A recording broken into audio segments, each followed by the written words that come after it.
like a good supernatural war movie, but this ain't it. This is Shadow in the Cloud. There will be light spoilers, but this will be a quick review. It's World War II. The story revolves around a female flight officer, Maud Garrett, played by Chloe Grace Moretz, flying with top-secret documents in a case on an all-male crewed bomber. The crew behaves like misogynistic children, of course. She's stuck in the bomber's lower gunner pod, so she's isolated. How's her ass? But she gets to listen to them talk shit about her over the radio. When she sees a creature on the wing of the plane, nobody believes her. I'm not making a Twilight Zone joke, she really does. Then she spots an enemy plane nearby, and nobody believes her. Then the enemy plane attacks, but Garrett fires her gun and takes it out. And we find out what the creature is when it attacks her. We have actual gremlins on the plane. Okay, let's roll with it. Her secrets come out, and she's a liar. That bag contains her sleeping baby, and she's flying with forged orders. She's doing this to escape an abusive husband, but the baby is fathered by one of the crew of the bomber. Which is why the husband was going to kill her. Are you with me so far? Enemy fighters, gremlins, misogyny, domestic abuse, infidelity, it's kinda all over the place.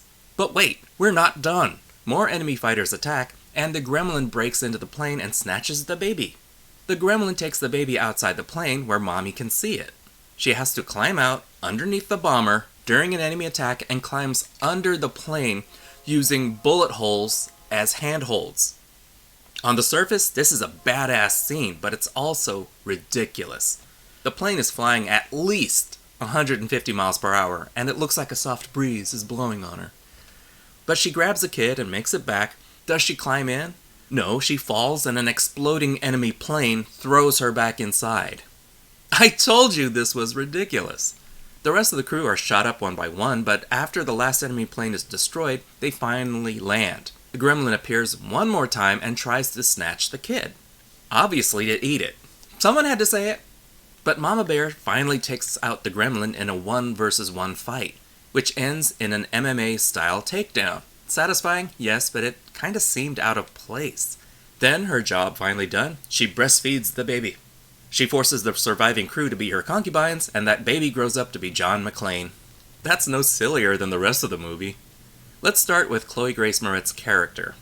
Her facade as a tough military agent falls away to reveal a scared wife and mother fighting to protect her baby. But she still becomes a superwoman on occasion. I'm left wondering which parts were the act. I finally understand why she left. She kills a supernatural creature with her bare hands after all. If she were forced to deal with her husband, she'd probably have to kill him, and that would have been a whole other thing. Nobody's going to care about a gremlin. All this pushes the point that there is nothing a mother wouldn't do to protect her baby. You have no idea how far I'll go! The father in this may as well be an afterthought. Honestly, I couldn't tell if the father survived. They spent so little time with the guys. Even the little visual guide they set up at the beginning was a waste of time, since we spend more time listening to them over the radio. They don't respect dames, that's all you need to know. Enemy fighters, gremlins, sexism, a lot of obstacles here. Some pretty weak green screen work aside, I did appreciate the claustrophobic setting. Wasted potential as it never really contributes to the tension. There are little sparks of distrust here and there, but it fizzles out when an actual gremlin and actual enemy planes attack. Then it becomes, you should have listened to the lady, mister. Moretz is a decent actor. I loved her as Hit Girl. I feel like she looked too young for this role. It's a story about sexism, war, abuse, motherhood, monsters, and I think they slipped a little racism in there. I feel like they could have left out a couple of those elements and built up the others, since having all this at once kinda watered the total package down. You want sexism in wartime. Make it really about a skilled female character discounted by an all-male crew who only come to respect her once they realize she's as competent, if not better, than them. You want abuse and motherhood. Focus on their story. Show us more from both sides to get us to care about her escape. You want monsters.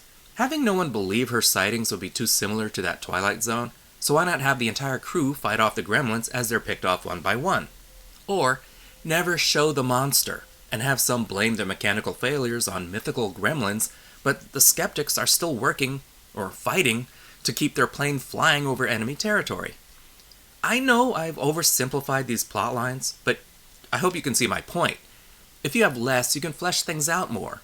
If you mash all these things together into an hour and 23 minutes, You lose a lot of weight, chances for social commentary, and character development. The first act is the most interesting part when everything is still a mystery. Once the gremlin physically shows up, that's when the pace really picks up and never lets up. But that's also when the eye-rolling began. Granted, only so much you can do in a bomber engaging enemy planes, but the movie still doesn't feel focused enough. The wartime action is decent, the social commentary is heavy-handed, but the gremlin just seems to tear apart more script than plain. Shadow in the Clouds is two Bs. Potential, they threw everything at the wall, but everything stuck. The script could have had some focus, especially when we're served so many characters that are basically set dressing with dialogue. You can have some fun with this movie if you turn your brain off. Some of the moments are no crazier than a Schwarzenegger movie, but thank you so much for watching. Like, subscribe, comment the bell, the usual YouTube stuff. This is theNewBee, and I'll see you later, kids. Toodles!